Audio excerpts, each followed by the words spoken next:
ops for all the times they said to quit. If they see how much I made, they probably take it as a diss. Now I seen them out and all their energy is switched, but I still just tell them thank you, hope you know you made me rich. Going back to school, told them wouldn't trade a thing, even though back then they said I wouldn't break 100 strings. Now I break 1,000,000 and I do it in my sleep, and I did it by myself, cause dog, I do not need a team. They tryna hit me now, they tryna see if we can get this thing together, see if we can get this thing popping. Today we're going to be talking about an Atlanta cop that executed a dog, you know, whether he was right or not, you know, and kind of give y'all my point of view. We're going to start doing a little local news, see how you guys feel about it, man. But right now, this basically what happened, right? A police officer, he went and shot and killed like a family dog down in Clayton County. The police call it like a necessary life-saving action to like protect a child. But the dog's family calls it like a senseless execution. A single gunshot has torn the neighborhood apart, but this was the final act in a chain of events that started long before the trigger was pulled. So today, we're breaking down the footage, the witness statements, and the law to answer the real question: who was responsible? All right. So this all happened on like August 14th, 2025 on a quiet street in Jonesboro. I'm pretty much in that area in Jonesboro, so I do a lot of training in that area. It's kind of like the place where, neighbors kind of know each other, and that's a key part of this story, because the officer involved, he wasn't a stranger. Like, he lived on this street. He knew the dog he killed, right? The dog was like a 2-year-old Rottweiler, and his name was Rocco. So it really hit home for me because, I got a dog named Rocco, right? But he belonged to the Senegal family. And they say he was playful, loving member of their family, but the incident didn't start with them or the officer, right? It started with their neighbors, right? The Kosakos and their 13-year-old son, Maduta. I don't know if I'm, butchering it, right? But it also started with a critical failure and responsibility, right? Rocco, he's a powerful dog, man. He's a 2-year-old Rottweiler, right? He got loose from his home and was roaming the neighborhood unsupervised, right? According to the police and the Kosako family, they were just walking home when Rocco suddenly appeared, right? The boy, that's usually how the dogs do, man. They be in other neighborhoods, right? They might smell other dogs and all of a sudden they just appear. You'd be like, where did the dog come from? I just had a dog today that came up to my house. And my son was like, yo, there's a dog outside. I'm like, what? Okay, cool. So we just went out there and, shoot him on because, this isn't in this area. My dogs see him. They're gonna go crazy. But according to the police and the Kosako family, they were just walking home when Rocco suddenly appeared. Like the boy's mother, says she saw her son running and screaming, help, help, mommy. The boy says the dog burst out of a bush, barked, and started chasing him. I know it's kind of funny, but it's not funny, right? But that chase, that moment of like terror, is what brought the off-duty police officer into a situation that never should have happened, right? All right, so this is where the official story and the family story completely broke apart. The timeline is critical, so let's walk through it, right? I tell you what we're gonna do. Let's go over this video right quick, man, of kind of what happened, all right? So check this out. We have exclusive insight into a Clayton County cop shooting and killing a dog. Police have told us the dog was acting aggressively toward a child and that officer tried to protect him. But the dog's owner says there's more to the story. Tonight, that little boy and his mother are speaking out only with News Edge reporter Rob Dirienzo. Well, there are some very different accounts of exactly what happened on this road that led to that officer opening fire and killing that dog. The boy's mom says she is incredibly thankful that cop was there, but the dog's owner says he didn't have to die. Rocco! Rocco! No, Rocco! This video shows that Clayton County police officer pointing his gun at that dog on Millstone Drive last Thursday. Moments later, he shoots and kills it. Rashida Kazoko says that dog was chasing her 13-year-old son. I saw him running.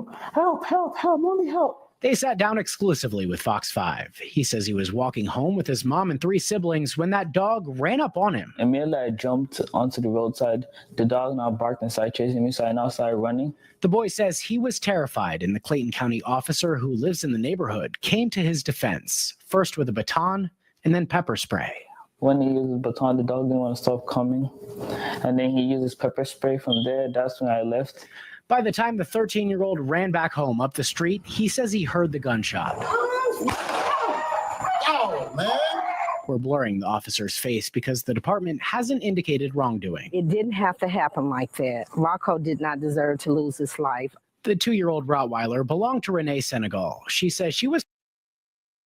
All right. So y'all saw that, right? All right. All right. So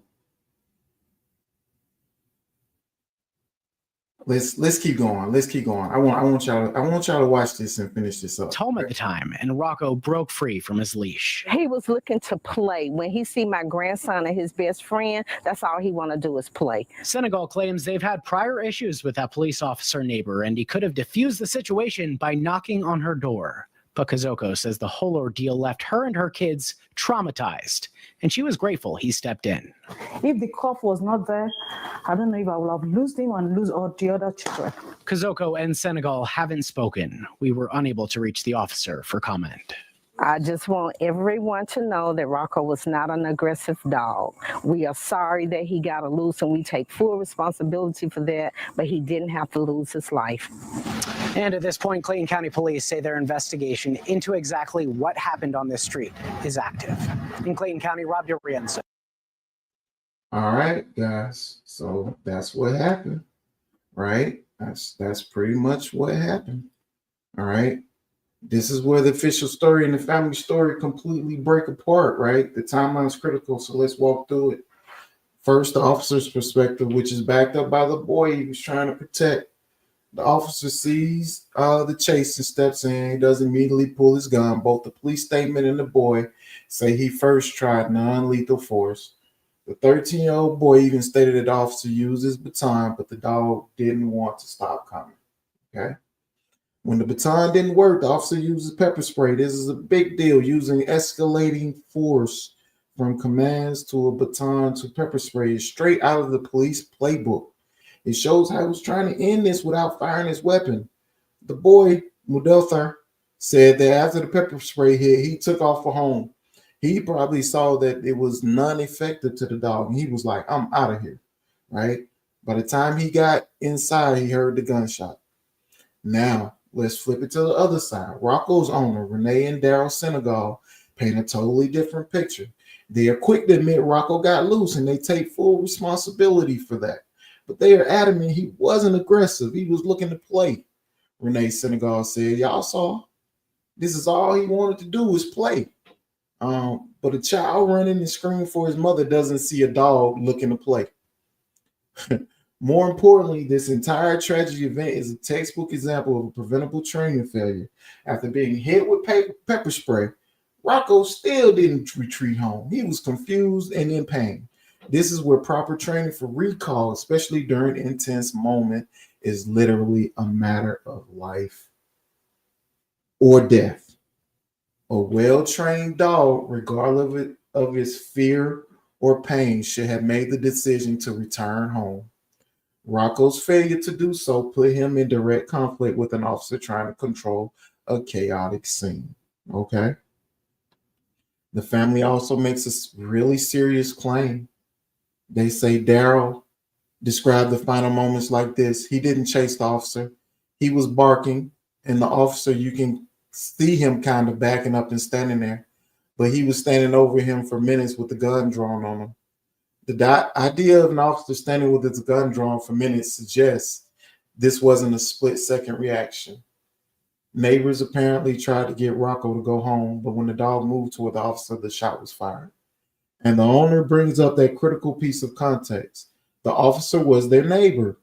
Renee Senegal claims there were issues between them before this and says he knew the dog wasn't a threat. He's seen my husband walking him all the time. He knows that the dog is not aggressive, she said, arguing he could have just knocked on the door. But that ignores the reality of the situation. A child was being chased, and the officer had to deal with the threat in front of him. A threat that existed only because the dog was not secured and lacked the proper training to respond to commands under pressure. Okay. So, how does the law even look at a situation like this? We're about to dive deep into the legal and tactical side of the shooting. I'm not no lawyer, I'm a dog trainer. Okay. But if you believe responsible pet ownership is a topic we need to talk about more, do me a quick favor and hit that subscribe button because it really helps the channel keep digging into these tough stories. All right, let's talk about the law. Okay. When police use lethal force, their actions are judged by a standard called objectable reasonableness. I know this because I was in the police academy. I've done this type of work, right? The question is, were their actions responsible in that exact moment with the information they had? With an animal, that same basic principle applies. Was it reasonable for the officer to believe that the dog was an immediate threat? As you can look at the video, it shows that the dog was definitely a clear threat. Let's look at the points in the officer's favor. First of all, it started with a kid being chased off by an off-leash Rottweiler. For any cop, protecting a child is priority one. The situation was created entirely by the owner's failure to contain their animal. Second, the officer documented his escalation of force. He used a baton, then a pepper spray before he ever fired his gun. This creates a clear record that he tried other options first. From a procedural standpoint, an officer reacting to an uncontrolled animal by escalating force is following protocol. Okay? But what about the factors that complicate things? The owner's key argument is that the dog's behavior was misunderstood. Was Rocco being aggressive, or was he just a frightened animal reacting to pepper spray? All right. Here's the hard truth. A key part of responsible ownership of a powerful breed is ensuring your dog is trained well enough that its intentions are never in question to a stranger or a police officer in a high-stress scenario. The family's claim that the officer stood there with his gun drawn for minutes is a major problem for his case, if true. A long standoff kills the argument that the threat was imminent, suggesting there was time to de-escalate. If the threat isn't immediate, the justification lethal force gets a lot weaker. And finally, there's the fact that they were neighbors. Okay? While that doesn't change what happened in these final seconds, it underscores the owner's lapse in judgment. Even if the officer knew the dog, his primary responsibility in that moment was the immediate perceived threat to a child, and not the dog's typical disposition when with its owner. That threat was a direct result of owner negligence. Okay. After the shooting, the Clayton County PD confirmed the incident is under internal review. I think they're going to come back with justified shooting. Okay. Their official statement backs up their officer, saying he was responding to an aggressive animal and tried non-lethal options first. The community is completely split. On one side, you have the Coastal Cove family, grateful the officer was there. If the cop was not there, I don't know if I would lose him, the boy's mother said. To them, the officer is a hero who stopped a potential tragedy. On the other side, you have the heartbroken Senegal family. They want the officer held accountable. To them, this was an officer who was too quick to kill a family pet. Daryl Senegal called the shooting ridiculous and senseless. But this view completely overlooks their own role in setting the stage for the tragedy. This split gets right to the heart of the debate.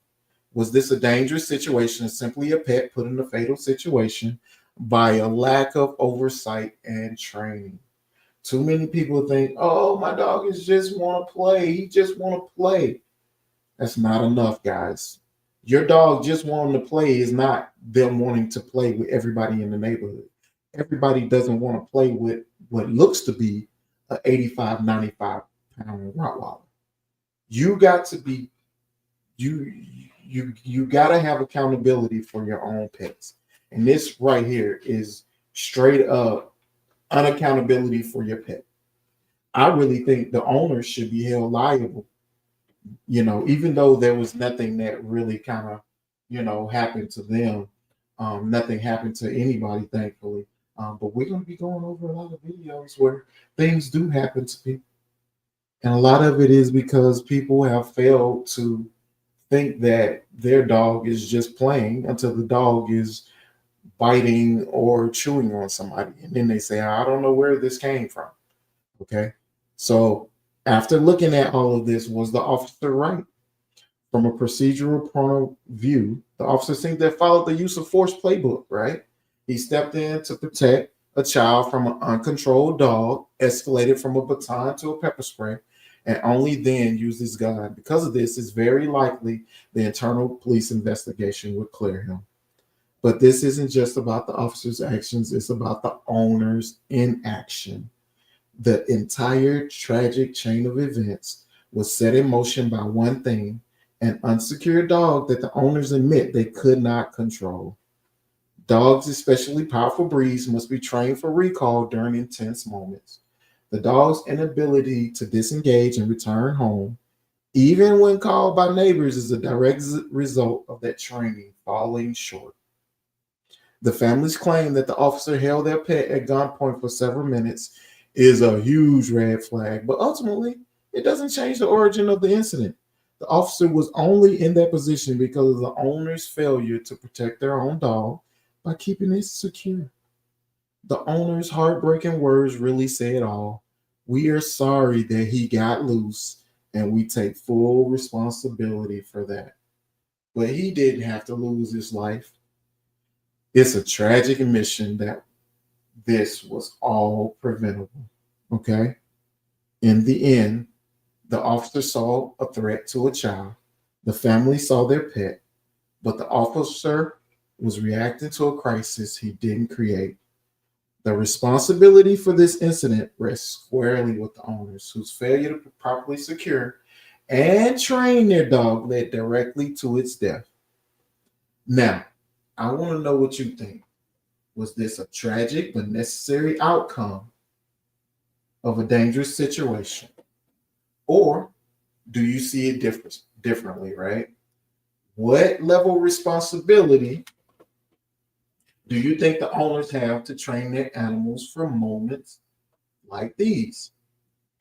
Put your verdict in the comment box. And if you want more deep dives like this, make sure you like and subscribe. Thanks for watching.